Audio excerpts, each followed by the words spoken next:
Yeah, no, it's all good. So, where are you coming out of? Uh, Santa Rosa Beach, Florida. It's just a couple miles from Destin. Okay, cool. Well, from your bio, you've lived a couple lifetimes, it looks like. I have, yes, sir. So, let's start off speaking of going through turmoil and overcoming and everything that goes into that. We all survived quite a thing with COVID. How did you get through it? And how has it changed the way that you do things now? You know, down here in Destin, it was kind of a bubble. I really, I saw it for what it was, and I guess this is the southern man coming out in me. I mean, I'm not had to get all political and all, but I mean, I just saw it as a way to manipulate the masses and whatnot. Because I just anytime the powers that be tell you to do anything, I'm like, I don't know Right. about that. But Destin was a bubble, and we kind of just went on as everyday life. Um, but I mean, things did shut down. But I knew that ultimately, I mean, I've always been an entrepreneur, but yeah, I mean, I was just I knew that whatever business, because I was selling real estate, but for future endeavors, I knew that I was never gonna be able to work for any entity that really uh not necessarily listen to the government, but the major corporations and whatnot that wasn't going to be an option for me.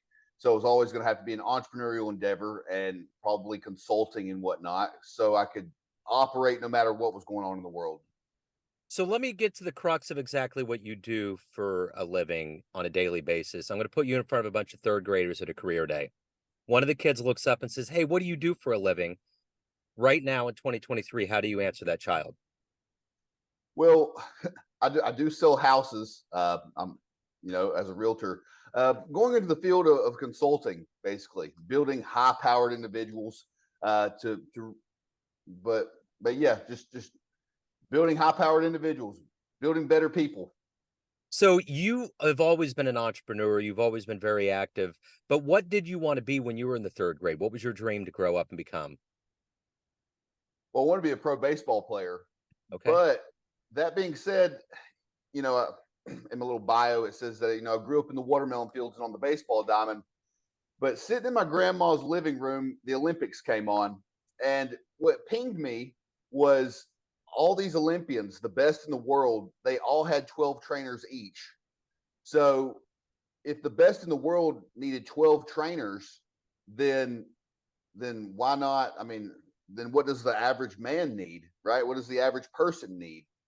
And it just really pinged me as like very interesting because yes, if you've never done anything, you can make gains very quickly doing just the smallest things. But to get from great to Hall of Fame or great to the best ever, it's it's it's so much more tough to just get 1% better. Like Yeah. you have to really, really be crazy meticulous with your regiment and do things that other people aren't willing to do, even your competitors that may be number 2 and 3. Well, you've had to work really hard in your life. Let's go back to the beginnings from, you're from Alabama and you've gone through quite a bit. Talk to me a little bit about how you got these motivations to be an entrepreneur and to become who you are today. Well, starting out in the watermelon fields and whatnot, uh, it was great. It was a great example of, I mean, not an example, but it really showed me, perseverance and whatnot. In the watermelon fields, you can't take a break. But then we got to go sell the watermelons on the weekends and the next day and whatnot. So it gave me that, go work your butt off, and then you have to go and use your mind and your negotiation skills to pitch and marketing skills to go pitch these watermelons and make them seem like the best to the people. And we did bring a good product to market, but when we went to the market, I mean, we were surrounded by people with watermelons and cantaloupes. So we really had to dial up the charisma and whatnot. We'd have to make deals. And yeah, so I mean, that was just a very, very, it was a master class on, what I did want to do and what I didn't want to do. And usually, or all the time, using your voice and your charisma and your marketing skills is going to get you far ahead than just working with your hands. So, um, if you could repeat that question, sorry, I kind of went off on a tangent No, there, but you're fine. You answered it. I just kind of wanted to get your beginnings and how this entrepreneurial world Yeah. began for you, and that makes total sense. So in your life, we obviously need to have people that we look up to, heroes. Who's that been for you? Well, I always looked up to my pa. He was my grandpa, and he passed away just a couple of years ago. And he wasn't the most high powered businessman, but he showed me, and looking back on what I learned from him, he showed me what it was like to unconditionally love people. And he would always be willing to give the shirt off his back to just about anyone. So I always looked up to Paul because he was always there for me through my darkest nights and then through my wins as well. But he just he was just a great person to take that wisdom from. Because Paul was very, very simple. Paul, he had about a third grade vocabulary, and always working extremely hard. But yeah, I looked up to Paul as in terms of immediate family the most, just because he, even as simple as he was, people always loved him, and he was just always there for folks. So yeah. So of all of these things, these trials and tribulations you've been through, what was the biggest learning moment for you? What was the moment where you turned the corner and said, I'm doing something different? Lord, I've I've said that about every year and a half, 2 years of my life. But most recently, so last week I had some real estate closings, about $2.5 million worth, and I said, Josh, you're not loving this space anymore. Nobody's coming to help you because all my entire life I've always wanted a partner, someone to, not necessarily. I mean, I would love a wife and whatnot, and in that aspect, but like a business partner, somebody that would be in the trenches with me and we could go the distance. But I said, Josh, if it's meant to be, it's up to me. And now's the time for you to run with the ball and go and do this evangelism thing. And no, I'm not super religious, even though I do study it, but I have a firm faith that there is a God lives within us. It's that voice in our head, and we have to decipher which is the good and the evil voice within us. But in today's times, we have so much stimulus. There's so many things bombarding us, with marketing ads and pro games and entertainment. Beyonce and Taylor Swift and just the TV, and we forget who we really are. And so many people are just living a numb life, and they're really addicted to the vices, whether that's food or drink or drugs or relationships. We've really strayed away as a society from listening to ourselves and knowing what it is that we truly need to thrive. And there's a lot of successful people out there, but there's a lot of successful people out there that are the living dead. They're like, God, I wish I'm a high powered business person, but I wish that I could go be a yogi on the beach, or I wish that any example, right? There's so many people that are successful because they feel that they have to do it in order to be a success in the eyes of the people around them. And I think that's complete crap, Yeah. because success isn't necessarily based on money. Success is what we base it on. And yeah, there's just too much influence for everyone around us. And I've for the most part, I've always been a loner. And so I've retracted from society plenty of times, but I mean, I love to get out and talk to folks, and I always have a good time when I'm in the crowd and whatnot, but it takes a lot out of me.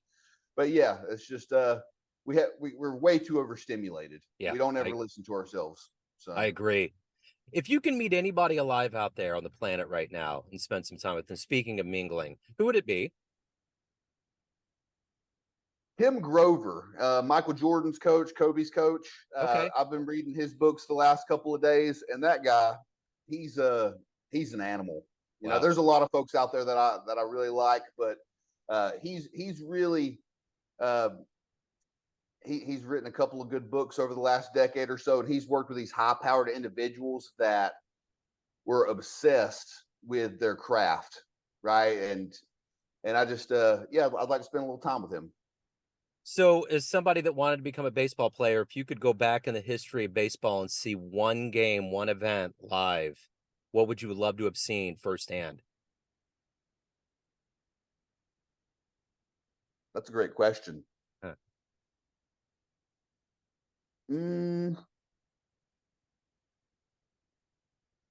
I would like to have seen our Mr. Doubleday whenever the baseball game was getting started. It was like the 1800s, and they had a Yeah. sock ball out there, and Uh-huh. like maybe a garden mitt or something. I would like to have seen that. That'd be a trip for sure. Yeah. You know, of all of the things that you've accomplished and done in your life, what are you the proudest of? I've done so many things, and it's not necessarily the wins that I'm proud of, but I've never been scared to fail. And being so comfortable with failure, it's probably taken me away from going and pursuing wins. But just the fact that I've taken so many risks on myself, I can't really pin it down to one event. But I've gone for broke so many times, and put all my eggs in one basket, just to learn this specific skill to get to the next level. I'd probably say that that's what I'm most proud of. So, if you were to have a dream tonight and run into the 20-year-old version of yourself, and you could give that younger version of you a piece of advice based on the life you've lived, the wisdom you've gained, what would you tell that young version of you?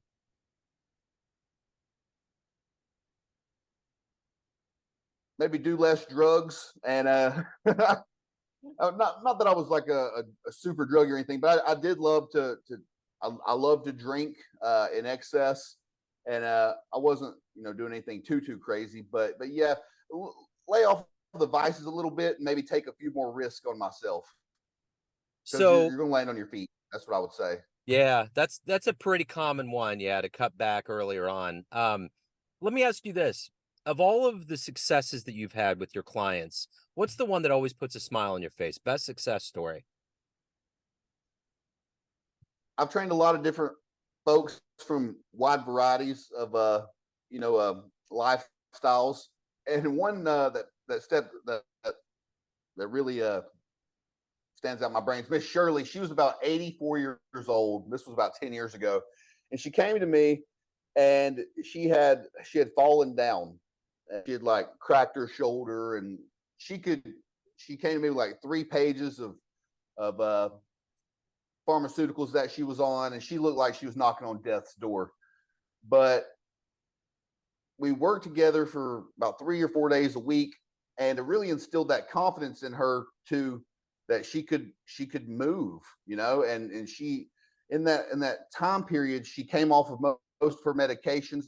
She was able to move laterally, and I know that moving laterally side to side seems like it's an easy endeavor, but someone for 84 that's scared to death to move, and she went from hardly being able to get up off the floor to doing 2 or 3 get ups in just a minute span. And I know it doesn't seem like much, but someone that can't get up off the floor, and if is the get up, the burpee is symbolic. Like if you don't get up from when you fall, you'll die, right? So she was a complete new person after we parted ways, and she would have kept training with me, but her husband was an ass and didn't like seeing her, you know, you know, be reinvigorated, which was Yeah. sad. But yeah, that was. And even though it was such small wins in terms of the perception of athletics and fitness and whatnot, it was huge in terms of what I saw. So I'm probably most proud of Miss Shirley. So, as an athlete and as an entrepreneur, what's been the most impressive rags to riches or kind of the rise up uh, individual or company that you've witnessed that you think about that's motivated you or you're like, man, that was impressive? Um, well, it one, I really love the Destin area because it is a bubble, and there's you go out anywhere, you're probably going to meet someone that has done something awesome. But the company First Form, they're probably about 10 years old, but they really started out, and I've always been, or for the most part, I was irritated about First Form because they were huge in the social media space, and everybody had a QR code or a code of like get the 10% discount. And I discounted them for what they were, but listening to Andy Friselis, they grew leaps and bounds just through, I guess, notoriety and the products that they put out, but they've really grown to impact so many people. And they started out with basically nothing. They really went for broke with, you know, the risks that they took on themselves and whatnot. But yeah, that's a pretty cool company once you dive into the history of them. But yeah, there's so many companies out there that didn't have anything that have really blown up, and yeah, it's cool. Yeah, for sure. So everyone out there has a perception of you. There's pockets of people, family, friends, clients, colleagues, but you run the show. What's your perception of you? Who do you think you are? You know, so last night, or yesterday, I listened to Tim Grover's Relentless, the book, the audio book, and he has uh, three types of people, right? Well, in terms of the performance space, you got coolers, you got closers, and you got cleaners. Coolers are, you know, a role player. Cleaner, or all right, so you got coolers that are role players, you got closers that can get the job done but need to be told what to do, and then you have cleaners that just come in, are stoic, get the job done, and you know, with all eyes on them, and they know what to do. They don't need to be told what to do. I'm a cleaner through and through. Like I love when there's higher stakes. I love when all eyes are on me, and typically, like, I have no problem. Well, sometimes I have that self doubt, but at the same time, when you know, when things are really tough, I will persevere and get the job done. You know, I don't listen to that fear when, especially when I bet on myself. And I've been making these little videos, but stories. You know, I've been preaching on my stories. But the more trash that I talk, and especially publicly, the stronger that makes me, because that puts my feet to the fire to perform. Right. So I'm a cleaner. And if you've ever seen Pulp Fiction, have you Oh seen yeah. Pulp Fiction? Many Yeah. times. Yeah. Great movie. Yeah. But, you know, they shoot that guy in the car and then they call the wolf. Right. The wolf. Well, I'm the wolf. The wolf doesn't Yeah. have friends, or, you know, I need some more suits. But yeah, I'm the wolf through and through. And Nice. that's how I perceive myself. Yeah. Yeah, yeah, Harvey nailed that, man. He just came in and took care of it. I love it. Yeah. So, man, if anyone wants to delve more into your world, learn more about you, hire you, where can they go? Where's the best place? Instagram.com, the Josh Parish. TheJoshParish. Josh, hey, thank you so much for giving the snafu from last week. I really appreciate your time today, your story. It's Thank been you. you're like a cat, man. You got 9 lives. You just keep going through it. Hey, man, I appreciate that. Now, I apologize.